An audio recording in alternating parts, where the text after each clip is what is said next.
of Kenya. Yeye ni goon ya kawaida tu. That's why si mwizi anafanya kazi na mwizi, si ndio? Sasa kama huyu jamaa anaitwa EPS Raymond Omolo, William Samuel Ruto wanafanya kazi na maguni, hiyo ni ishara ya kwamba wao ndio maguni wakuu. So mimi naomba Wakenya pole kwa wale wenye walipigia William Samuel Ruto 2022.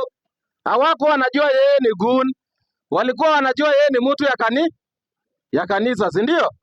Lakini tayari amedhihirisha kwamba William Samuel Ruto is a goon, na hiyo naweza sema bila uoga. Juu mimi kama pastor, mimi na dwell na mapasta, si ndio? Lakini yeye kama goon ana dwell na maguu. Ni jambo la aibu sana kama unaweza pea kijana mwenye hata baba yake hajainunua baiskeli tangu azaliwe aende akaharibu mali ya Mkenya mwenye ameinvest kwa jasho yake. Hiyo ni jambo ya aibu sana. So William Samuel Ruto, mimi 2022 nilikuwa nadhani wewe ni mtu mzuri, lakini kwa saa hizi mimi tayari niko na akili, nishajua wewe ni goon na wewe ni mwizi, si ndio? Ukiangalia pale Kisumu, vijana wetu wa Kisumu muko chenye mnatumiwa na huyu kijana wenyu, tafadhalini naomba niwaambie, hiyo ni jambo la aibu zaidi. Ile hoteli mali ilikuwa haikuwa Kikuyu, ilikuwa Kisumu.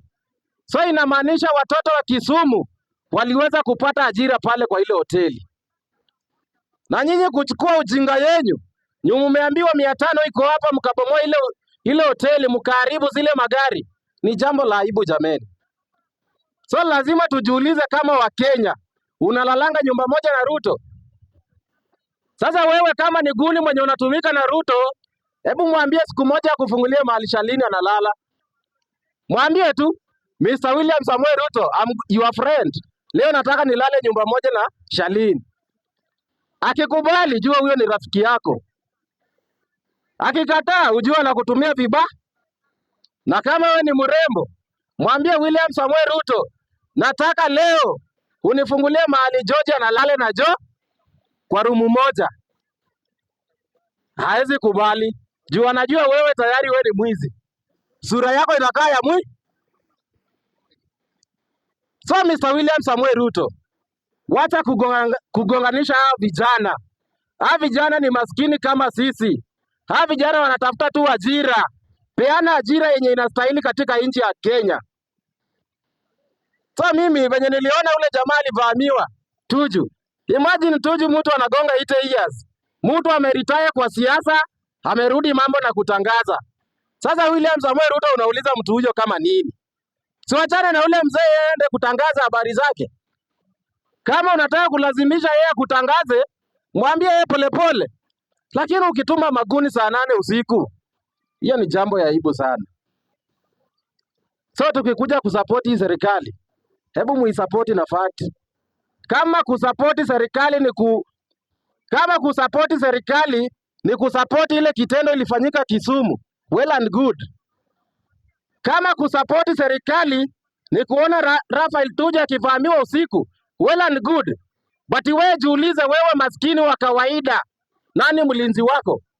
Kama Kenya saizi imebadilika, Kenya si ya polisi, saizi Kenya ni ya magoon. Sasa sisi wa Kenya wenye si goon tutafikia wapi? So Mr. William Samuel Ruto, mimi 2027 nitakupigia kura yangu, lakini lazima nikupee condition moja. Fungulia maguni wote leo walale pale na Shalini.